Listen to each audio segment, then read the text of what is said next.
అందరికీ వందనములు. అందరికీ గణతంత్ర దినోత్సవ శుభాకాంక్షలు. ఈరోజు దేవుని వాగ్దానము. దేశము యొక్క ఉన్నత స్థలముల మీద నేను నిన్నెక్కించెదను. యెషయా గ్రంథము 58వ అధ్యాయము 14వ వచనము.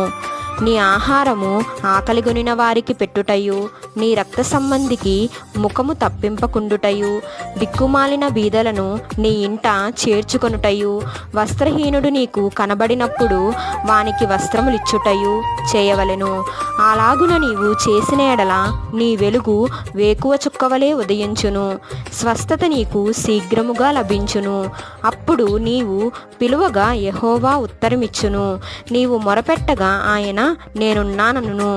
నీవు దేవునిలో ఆనందించెదవు, ఆయన నిన్ను దేశం యొక్క ఉన్నత స్థలముల మీద ఎక్కించును.